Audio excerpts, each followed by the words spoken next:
Are you a manager dealing with conflict in your team and you're not entirely sure what to do about it? Well, I want you to know that there is a right way and definitely a wrong way to approach it, which is why in this video, I'm going to show you how to know if what you're observing is actually an issue, when and how to get involved as a manager, and what to do if things blow up, right? You'll definitely want to stick around to the end for that one. So let's start with what team conflict looks like. Well, under the bucket of team conflict, there's a lot, right? From heated discussions, disagreements, passive aggressiveness, gossiping, HR complaints, reduced communication, and the one that we all visualize, just full-on screaming matches. So seeing as though there's a lot, right, that falls under this bucket, I think it can be really tricky to know what is an actual problem versus what is just normal and healthy conflict. And yes, that's right, there is such thing as healthy conflict, which is why it's important we don't label things or make assumptions based on surface level symptoms and instead go deeper by considering the following. Whether the disagreement is rooted in the process or the task versus just an avalanche of attacks on someone's character, failings, or mistakes. Whether there is a mindset of searching for truth, searching for solutions and compromise versus winning or being right.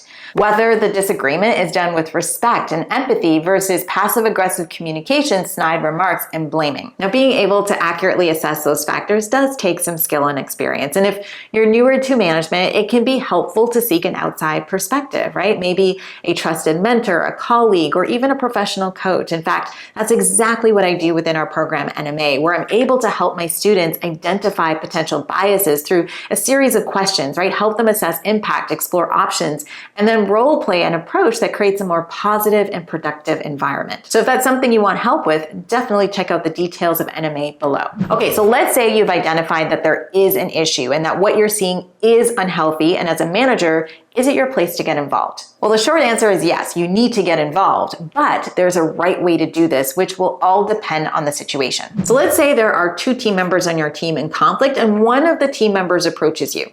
What should you do? Should you step in? Well, yes. However, your involvement should be through you encouraging direct communication and not by intervening and fixing it. Because when you step in to handle it, you're getting involved in something that you only have limited information on. And it would also be you creating a culture of avoidance because now the expectation is going to be that you're just going to step in and fix everything.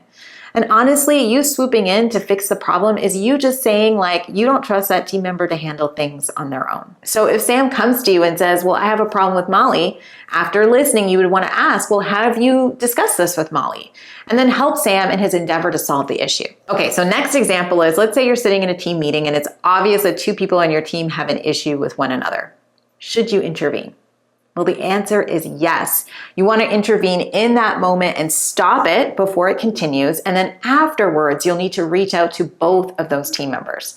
And when you do reach out to each team member, you want to do your very best to listen to each of their grievances and maintain your objectivity because you don't know the full story. And then after you've listened and maintained your objectivity, you want to loop back to that original advice and encourage them to be direct in addressing it with the person that they have an issue with. Now, if things escalate and the parties involved cannot come to some sort of resolution on their own through that direct communication, then you can step in and facilitate a solution. Now, sometimes, no matter how much you've navigated the situation, things get worse, right? And it's important to be able to handle whatever comes your way with grace and dignity. So what do you do? Well, I'm going to tell you what I tell my NMA students regularly, which is the blow up can actually sometimes be a catalyst to change, and change is valuable. Remember, unhealthy conflict sometimes occurs when there has been an absence of truth or an inability to communicate what needs to be said.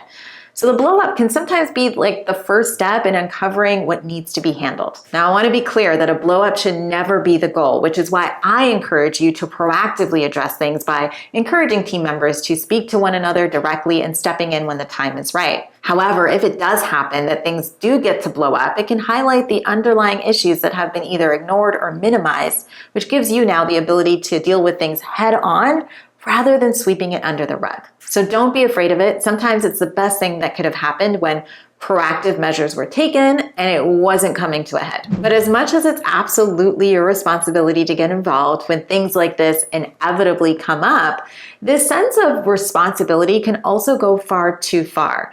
And if you're not careful, your need to fix things could undermine all your efforts, which is why you're going to want to watch this video here next.